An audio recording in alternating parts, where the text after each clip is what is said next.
నమస్తే, welcome to our channel. Senior journalist Damu Balaji గారు ఉన్నారు, వారితో మాట్లాడదాం. సార్ నమస్తే. సార్ నమస్తే. సార్ చంద్రబాబు నాయుడు గారికి ముందే టీడీటీ చైర్మన్ అండ్ ఈవో గట్టిగా అరుచుకుని కొట్టుకున్నారనే వార్తలు, అలాగే టీటీడీ అధికారులకి పాలక మండలికి మధ్య విభేదాలు చాలా ఉన్నట్టు వార్తలు వస్తున్నాయి. సార్ అసలు ఏం జరుగుతుంది టీటీడీలో, ఏం జరుగుతుంది అంటే మీరు ఏం చెప్తారు సార్? ఎప్పటి నుంచో తిరుమల తిరుపతి దేవస్థానం బోర్డుకి సంబంధించి ఎప్పుడు కూడా వివాదాలు నడుస్తూనే ఉన్నాయి. జగన్ ఉన్న 5 ఏళ్ళు తీవ్ర వివాదాలు ఉండేవి. ఎందుకంటే తెలుగుదేశం ఇటు బీజేపీ చాలా స్ట్రాంగ్ గా అక్కడ ఏమేమి చిన్న జరిగినా కూడా వాటిని భూతద్దంలో చూపించడం అనేది చూసాం. సో అయితే ఇప్పుడు చంద్రబాబు ప్రభుత్వం వచ్చినాక గత ప్రభుత్వం ఉన్నప్పుడు టీటీడీ బోర్డుకి సంబంధించి కానీ అక్కడ జరిగే అనేక కార్యక్రమాల్లో ఉన్న వీళ్ళు విమర్శించినవన్నీ కూడా తొలగిపోతాయని అనుకున్నారు. కానీ అవి ఇంకా పెద్దవైనాయి. ఇప్పటి వరకు తిరుమల తిరుపతి దేవస్థానం చరిత్రలో జరగని విధంగా తొక్కిసలాట్లో, అది కూడా వాళ్ళు ఏమి లక్షల మంది లేరు, 2500 మంది ఒక పార్క్ లో కూర్చోబెట్టుకున్నారు. వాళ్ళు కూర్చోబెట్టుకున్న వాళ్ళని ఆర్గనైజ్డ్గా బయటికి తీసుకురావడంలో ఫెయిల్ అయ్యి వాళ్ళని కంట్రోల్ చేయలేక చిన్న మైక్ అనౌన్స్మెంట్ ఇచ్చి, అరే బాబు ఒక ఆమెకి ఇక్కడ ప్రాబ్లం అయింది, ఆమెను మేము బయటికి తీసుకెళ్తున్నాం, గేట్లు ఓపెన్ చేస్తున్నాం, మీరు ఎవరు లేవకండి, అలాగే ఉండండి అని చెప్పున్నా కూడా ఎవరు లేసే పరిస్థితి లేదు. ఈ మినిమం కూడా కామన్ సెన్స్ లేకుండా పెద్ద గేట్ ఓపెన్ చేసేయడంతో వీళ్ళు అప్పటికే దాదాపు 24 గంటలుగా వెయిట్ చేస్తున్నారు. సో వెయిట్ చేస్తున్న వాళ్ళు ఒక్కసారిగా పరిగెత్తుకొని రావడంతో తొక్కిసలాట జరిగి చనిపోయారు. సో ఇది జరిగినప్పుడు డైరెక్ట్గా దీనికి టీటీడీ బోర్డు వాళ్ళ ఆధ్వర్యంలో జరుగుతుంది. కానీ ఎవరు కూడా మేము బాధ్యత వహించట్లేదు. చంద్రబాబు నాయుడు ముందే ఇటు TTD board chairman BR Naidu, EO executive officer ఆయన శ్యామలరావు, ఇద్దరు కూడా గట్టిగా అరుచుకున్నారు అన్న వార్త ఎవరో సాక్షినో లేకపోతే వైసీపీ సోషల్ మీడియా రాయలే. జ్యోతిలో, ఈనాడులోనే వచ్చింది. జ్యోతి, ఈనాడు అనేవి ఆల్మోస్ట్ టీడీపీకి కరపత్రాలు లాంటివి. వాళ్లే రాశారు దీంట్లో ఏమని, ఇట్లా గట్టిగా ఆర్గ్యుమెంట్ చేసుకున్నారు అనేది రాశారు. వాళ్ళు రాసిన దాని ప్రకారం చంద్రబాబుకి TTD chairman BR Naidu complaint ఇచ్చాడని ఈవో మీద. ఈవో నాకు అసలు ఏమీ చెప్పట్లేదు, ఆయన నిర్ణయాలు ఆయనే సొంతంగా తీసుకున్నా అంటే, ఏం చెప్పట్లేదు అన్నీ చెప్తూనే ఉన్నాం కదా, అసలు నువ్వే మాకేమి చెప్పకుండా నువ్వు ప్రెస్ మీట్లు పెట్టి అనౌన్స్ చేసేస్తుంటే మాకెంతో తలనొప్పి వస్తుందో తెలుసా, శ్రీవాణి ట్రస్ట్ గురించి మాతో డిస్కస్ చేయకుండా నీ పాటికి నువ్వు ప్రెస్ మీట్ పెట్టి చెప్పేశావు, మాకు దానివల్ల ఎన్ని సమస్యలు వచ్చాయో నీకు అర్థమైందా అని ఆయన కూడా వాయిస్ రైజ్ చేస్తే, ఇలా ఇద్దరు కలిసి కొట్టుకుంటుంటే చంద్రబాబు వారించి మీరిద్దరు కలిసి సమన్వయంగా పనిచేయాలి అది ఇదని చెప్పాడు తప్ప ఆయన కూడా ఏమీ చేయలేని పరిస్థితి. అంటే నిర్ణయాలు తీసుకోవాలి కదా, తేల్చమని చెప్పాలి కదా, ఎవరిది తప్పు, నువ్వు ఏ నిర్ణయాలు చెప్పలేదని. ఫర్ ఎగ్జాంపుల్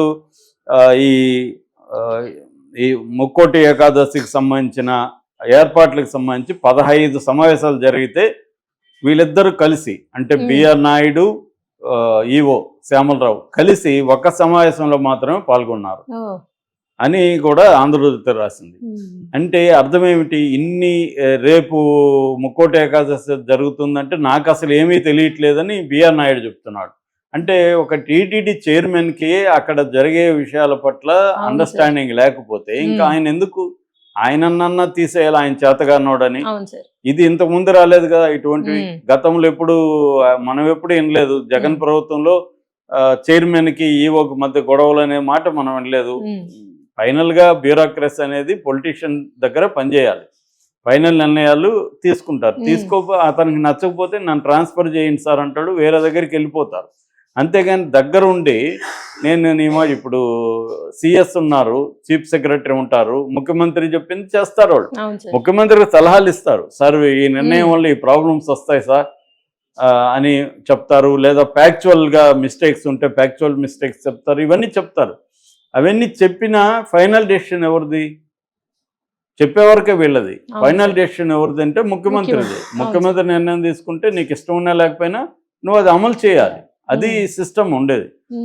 లేకపోతే వాళ్ళని ఎందుకు ప్రజాస్వామ్యం ఎన్నుకోవాలి, అందరూ అధికారులు పరిపాలించే సిఎస్ఐ నిర్ణయాలు తీసుకోవచ్చు కదా, ముఖ్యమంత్రి ఎందుకు? ముఖ్యమంత్రి ఏంటంటే ప్రజల ప్రయోజనాలు దృష్టిలో పెట్టుకొని ఆయన నిర్ణయాలు తీసుకుంటాడు. దానివల్ల ఏమైనా ఇబ్బందులు వస్తాయనుకుంటే వీళ్ళు సెక్రటరీలు చెప్తారు. అట్లాగే మంత్రుల దగ్గర కూడా ప్రిన్సిపల్ సెక్రటరీ ఉంటారు ఆయా శాఖల్లో. మంత్రికి తెలియకపోతే చెప్పిస్తారు సార్ ఎందుకంటే వీళ్ళు అనేక ఏళ్లుగా అనుభవం ఉంటుంది, మంత్రి కొత్తగా వచ్చి ఉండొచ్చు.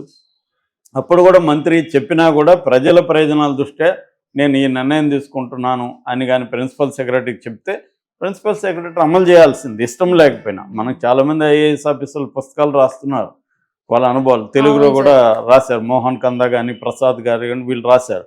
అది చదివితే కూడా ఇలాంటి అనుభవాలు చాలా ఉంటాయన్నమాట. ముఖ్యమంత్రులతో కానీ ప్రధానమంత్రులతో కానీ. ప్రసాద్ అని ఆయన మన పివి నరసింహారావు దగ్గర కూడా పనిచేస్తారు. నేను అట్లాగే కొన్ని మోడీ దగ్గర పనిచేసిన వాళ్ళ పుస్తకాలు కూడా చదివాను. వాళ్ళు ఏంటంటే ఒక్కోసారి వాళ్ళే అడుగుతారు, ఈ నిర్ణయం ఇలా అనుకుంటున్నాను, దీనివల్ల ఏమైనా ఇబ్బందులు ఉంటాయో మీరు చెప్పండి, ఎలా అమలు చేయాలి ఏంటి అడుగుతారు ఒక్కోసారి. ఒక్కోసారి ఇప్పుడు సీనియర్ చంద్రబాబుకి ఆయన బోల్డ్ మందిని ఇట్లాంటి వాళ్ళని చూశాడు, ఆయనకి అపారమైన అనుభవం ఉంటుంది కాబట్టి అలాంటి వాళ్ళు ఏంటంటే అవి కూడా ముందుగానే ఆలోచించుకొని చెప్తారు. ఒక్కోసారి అడుగుతారు కూడా వీళ్ళ అనుభవం ఏంటి వాళ్ళ నుంచి అని.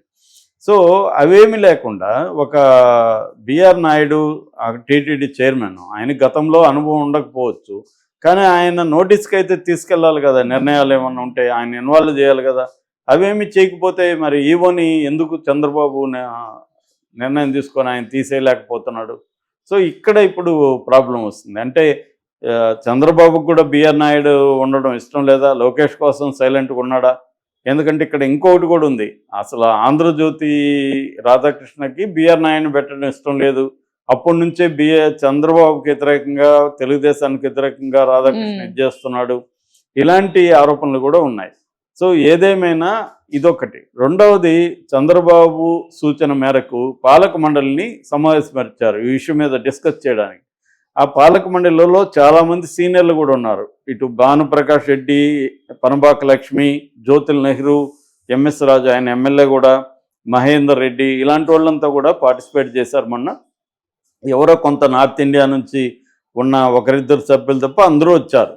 అప్పుడు కూడా ఏమైంది, తీవ్రమైన వాగ్వివాదాలు జరిగాయి ఈ సంఘటన పట్ల. ఈ సంఘటన అధికారులదే ప్రధాన తప్పని వీళ్ళు మాట్లాడితే, మీరు ఆ మాట్లాడే క్రమంలో భానుప్రకాష్ రెడ్డి ఏం తమాషాగా ఉందా అని తీవ్ర స్వరంతో మాట్లాడితే, మీరు అటువంటి మాటలు మాట్లాడకండి, అసలు ఆ విషయాలు చర్చించకండి అని ఈవో కూడా గట్టిగానే మాట్లాడాడని ఇవన్నీ కూడా ఆంధ్రజ్యోతి రాసింది.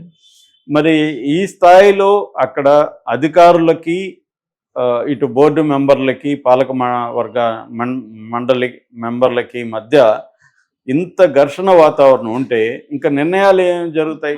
సాక్షాత్తు బిఆర్ నాయుడికే ఏమీ తెలియకపోతే ఇంకా వాళ్ళ సమన్వయం ఎలా ఉంటుంది? పై స్థాయిలో సమన్వయం లేకపోతే కింది స్థాయిలో సమన్వయం ఉండదు.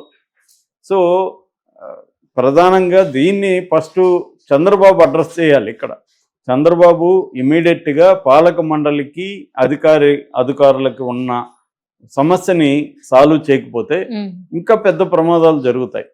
సో బిఆర్ నాయుడు కొత్త కావచ్చు కానీ ఆయన తెలుసుకోవాలి, అధికారుల అభిప్రాయాలు వినాలి. పాలక మండలి సీనియర్ మెంబర్లు ఉన్నారు, ఆల్రెడీ గతంలో పనిచేసిన వాళ్ళు ఉన్నారు, వాళ్ళ అనుభవాల నుంచి నేర్చుకోవాలి. అవేమి జరుగుతున్నట్లేదు. అందువల్ల ఇప్పుడు బిఆర్ నాయుడు మీద తీవ్ర విమర్శలు అన్ని వైపుల నుంచి వస్తున్నాయి. తెలుగుదేశం మీడియా కూడా బిఆర్ నాయుడు వచ్చినాక కొన్ని తప్పులు జరుగుతున్నాయి, విఐపి కల్చర్ బాగా పెరిగిపోయింది, గతంలో ఉన్న చెడ్డ సంస్కృతి జగన్ పాలనలు ఏదైతే విమర్శించినా అవే ఉన్నాయి. బిఆర్ నాయుడు కూడా జగన్ వల్ల నాకు చాలా భక్తి దేవుడు అంటే, అయినా కూడా నేను ఇన్నేళ్ళు రాలేదు, ఎందుకంటే జగన్ పరిపాలన అక్రమాలు అన్యాయాలు జరుగుతున్నాయని రాలేదని కూడా స్టేట్మెంట్ ఇచ్చాడు. మాట్లాడితే ఆయన గతంలో జగన్ ప్రభుత్వం మీద విమర్శలు చేస్తుంటాడు. మంచిదే, జగన్ ప్రభుత్వంలో గతంలో జరిగిన దాన్ని వీళ్ళు ఎత్తి చూపడం అవన్నీ ఓకే, కానీ వాటిని రిపీట్ చేయకూడదు. అంతకంటే ఎక్కువ జరుగుతున్నా కూడా సైలెంట్గా ఉన్నారు. అసలు మొదటికే మోసం అంటే